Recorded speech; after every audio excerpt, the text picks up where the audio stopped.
கடன் கட்டலாமாங்க காஃபி குடிப்பது போல் எளிதாக 10th board question competency question ஒரு லாஸ்ட்ல 5 மார்க் கொஸ்டின் அது choice choose best answer 4 answer கொடுத்த ஒரு கொஸ்டின் கேட்பாங்கல்ல காம்படென்சி வந்து ஒரு கொஸ்டின் அந்த 5 மார்க் கொஸ்டின் பின்னாடி வந்து ஒரு டாபிக்ல வந்து கொஸ்டின் வந்திருக்கும்.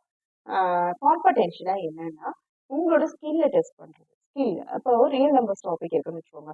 நீங்க ரியல் நம்பர் டாபிக்கை உங்களுக்கு கொடுத்துருக்க போர்ஷன்ல எவ்வளவு தூரம் நீங்க மாஸ்டரா இருக்கீங்க அப்படின்னு டெஸ்ட் பண்றதா வந்து காம்படென்சி. அதுக்கு மீனிங் அதான். ஸோ மாஸ்டரா இருக்கணும்னா எதை கேட்டுருவாங்களோ அதை கேட்டுருவாங்களோ அதெல்லாம் நீங்க ஒரி பண்ணாதீங்க. எப்படி இருந்தாலும் நீங்க படிச்சதுக்குள்ள இருந்து தானே கேள்வி வரும். கண்டிப்பா நீங்க படிச்சதுக்குள்ள இருந்து தான் கேள்வி வரும். என்னன்னா உங்களோட நாலேஜ் நீங்க என்னென்ன படிச்சிருக்கீங்களோ அத்தனையும் யூஸ் பண்ற மாதிரி அந்த கொஸ்டின் இருக்கும். எல்லாத்தையும் இல்ல நீங்க படிச்ச விஷயங்கள்ல இருந்தா கொஸ்டின் வரும். நீங்க படிச்சதையும் புரிஞ்சதையும் அப்ளை பண்ற மாதிரி அந்த கொஸ்டின் இருக்கும். அவ்வளவுதான். இப்ப அதுக்கு ஒரு எக்ஸாம்பிள் கொஸ்டின் பார்க்கலாம். Let P be a prime and K be a positive integer. If P divides K squared, then which of these is definitely divisible by P? இதுல பார்க்க வேண்டிய விஷயம் definitely கண்டிப்பா இதெல்லாம் வந்து P divide பண்ணும். கீழே கொடுத்துருக்கிறதுல K divide பண்ணுமா, K divide பண்ணுமா, K divide பண்ணுமா, and K. This is K cube. அது டைப் பண்ணும்போது K cube, ஓகேயா? K cube டிவைட் பண்ணுமா அப்படின்னு K மட்டும் டிவைட் பண்ணுமா, இல்ல K 7 K டிவைட் பண்ணுமா. இதுதான் இந்த நாம இந்த இடத்துலதான் என்ன ஆகும்னா உங்களோட சேலஞ்சிங் பார்ட் வந்து எல்லாத்தையும் கரெக்டா ஏன்னா 2 3 கேட்கிறப்ப இதெல்லாம் வரும்ன்றப்ப கொஞ்சம் கேர்ஃபுல்லா பண்ணணும். முக்கியமா இந்த வார்த்தை இந்த டெஃபினெட்லி அப்படின்றதையும் நம்ம ஞாபகம் வச்சுக்கணும் இந்த கொஸ்டினை பொறுத்தவரை. ஓகேயா? இப்ப பார்க்கலாம். நம்ம வந்து இங்க வந்து ஒரு ஸ்டேட்மெண்ட் ரியல் நம்பர்ஸ்ல நம்ம ஒரு ஸ்டேட்மெண்ட் படிச்சிருப்போம். என்ன நான் ஸ்டேட்மெண்ட் எழுதுறேன். ஒரே ஒரு நிமிஷம். if p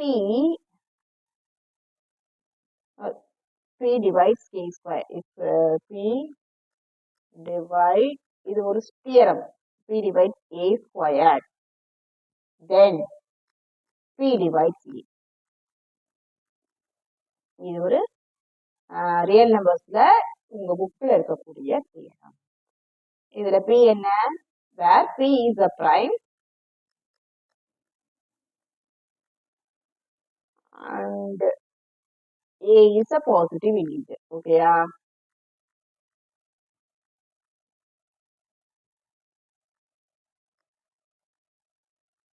ஓகே, இது வரைக்கும் இந்த தியரம் கிளியரா? இந்த தியரத்தை நம்ம அப்ளை பண்ணோம்னா இங்க கொடுத்துருக்காங்க p prime and k is a positive integer, so p divides k squared ன்னு கொடுத்துருக்காங்க. ஸோ இதுல இருந்து நமக்கு இம்ப்ளை ஆகுறது என்ன, புரியுறது என்ன, p divides k2. p divides k, ஏன்னா இந்த ஸ்டேட்மெண்ட்டை அப்ளை பண்றோம். பிரைம் நம்பரும் பாசிட்டிவ் இன்டிஜரும் தான். ஸோ இந்த ஸ்டேட்மெண்ட் இதுக்கு பொருந்தும். So p divides k. Okay, இதுக்கு வந்தது. ஸோ k டிவைட் பண்ணுது. அடுத்த விஷயம், இப்போ ஒரு நம்பர் இன்னொரு நம்பர் டிவைட் பண்ணுன்னு வச்சுக்கோங்க. சிம்பிளா ஒரு எக்ஸாம்பிள், 4 வந்து டிவைட்ஸ் 16. ஓகேயா? 16 into 2 என்ன, 16 into 2 வந்து 32. 4 divides 32. கரெக்டா? 4 divides 4 into 16, 4 into 16 64. அப்போ 4 வந்து இப்போ இது வந்து 1 into 16, 2 into 16, இது 4 into 16. ஸோ 4 வந்து ஒரு நம்பரை டிவைட் பண்ணுது. இந்த டிவைட் பண்ற நம்பர் அதோட மல்டிப்ளையரையும் டிவைட் பண்ணுது, அதோட எல்லா மல்டிப்ளையரையும் டிவைட் பண்ணுது. ஸோ அந்த கான்செப்ட் பார்க்கும்போது இந்த கான்செப்டும் நீங்க ஏற்கனவே லேர்ன் பண்ண கான்செப்ட் தான். பி வந்து கே டிவைட் பண்ணுது அப்படின்னு, இது வந்து டிவைட்ஸ் அப்படின்றது சிம்பிள். ஓகே, நான் இப்படியே போட்டுறேன். பி டிவைட்ஸ் கேன்றதை இப்ப நீங்க கண்டுபிடிச்சிட்டீங்க. பி டிவைட்ஸ் கேனா பி அதோட மல்டிபிள் சைன் தானே டிவைட் பண்ணும். So P divides K implies P divides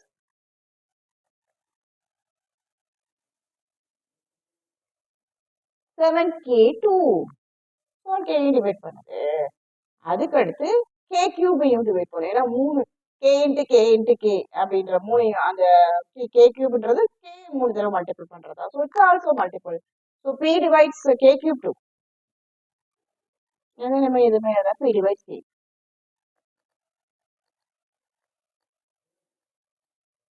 ஆனா கே பை டூவை பொறுத்த வரைக்கும் அது நம்ம ஷுவரா சொல்ல முடியாது. ஒரு நம்பரை வந்து ஒரு நம்பர் டிவைட் பண்ணா அதோட ஹாஃபையும் டிவைட் பண்ணுதுன்றத கன்ஃபார்மா நம்ம வந்து சொல்ல முடியாது. சப்போஸ் இப்போ சிம்பிள் எக்ஸாம்பிளா நம்ம 2 எடுத்துக்கிட்டோம்னா டூ வந்து டிவைட் பண்ணுதுன்னா அந்த 2ஆல டிவைட் பண்றப்ப அது ஆட் நம்பரா இருந்துச்சுன்னா அது டிவைட் ஆகாது இல்லையா 2. ஸோ கே பை டூ வந்து அந்த பி வந்து பிரைம் வந்து கே பை டூவை டிவைட் பண்ணுமான்றது நம்ம ஷியரா சொல்ல முடியாது. ஸோ அந்த டெஃபினெட்லி அப்படின்ற வார்த்தைக்கு இதை கொண்டு வர முடியாது கே பை டூ. ஸோ நம்மளோட ஆப்ஷன்ல கே பை டூ வர முடியாது. ஸோ இது மூணு தான் நமக்கு ஆப்ஷன். ஸோ அது எந்த option only K7 K cube இதுதான். ஓகேயா? ஸோ இந்த காம்படென்சி கொஸ்டின் ஒரு 5 மார்க் இதுல வந்து இது ஒரு பார்ட் தான். இந்த 5 மார்க்ல ஒரு பார்ட் கேட்டிருக்காங்க அப்படின்றப்ப இது வந்து ஒரு மார்க், இது ஒரு கொஸ்டின் தான் நம்ம பார்த்துருக்கோம். இது மாதிரி காம்படென்சி கொஸ்டின்ஸும் இனி வர வீடியோல நம்ம பார்க்கலாம். நீங்க ஏதாவது இந்த மாதிரி கேஸ் ஸ்டடி கொஸ்டின்ஸ் ஏதாவது உங்களுக்கு டவுட்டா இருந்துச்சு அப்படின்னா நீங்க இல்ல உங்க புக்ல இருக்கு அப்படின்னு நீங்க நினைச்சீங்கன்னா நீங்க அந்த புக்ல இருக்கிற கொஸ்டின் பேஜ் நம்பர்லாம் கொடுத்தீங்கன்னா நான் வந்து பார்த்துட்டு உங்களுக்கு நான் எக்ஸ்பிளைன் பண்ணேன். அந்த நான் எடுத்து போடுறேன், அந்த கொஸ்டின் வீடியோவை எடுத்து போடுறேன். பட் எந்த புக்கு நீங்க உங்க என்சிஆர்டியில் பாக்குறீங்களா, எதை பாக்குறீங்களோ உங்க புக்ல பார்த்து நீங்க எடுத்துனாலும் பார்க்கலாம். மேக்சிமம் இது பாத்தீங்கன்னா கொஸ்டின் ரொம்ப சிம்பிளா இருக்கும். நீங்க அது பிக்சர்லாம் பார்த்து எல்லாம் படிச்சுட்டு எல்லாம் எழுதணும் அப்படிங்கிற மாதிரி சிம்பிளா எல்லாமே உங்களோட நாலேஜ வந்து நல்லா டெஸ்ட் பண்ற மாதிரி உங்க ஸ்கில்ல சேலஞ்ச் பண்ற மாதிரி இருக்கும். இது நீங்க வந்து கான்செப்டை அண்டர்ஸ்டாண்ட் பண்ணி படிச்சிருந்தீங்கன்னா கண்டிப்பா இதுதான் இருக்கிறதுல ஈஸியா இருக்கும். அந்த 5 மார்க் கொஸ்டின்ஸ், அந்த 5 சப்டிவிஷன்ஸுமே ரொம்ப ஈஸியா இருக்கும். உங்களுக்கு என்ன டவுட் இருந்தாலும் கமெண்ட் பாக்ஸ்ல கமெண்ட் பண்ணுங்க. அடுத்த வீடியோல பார்க்கலாம். Happy learning.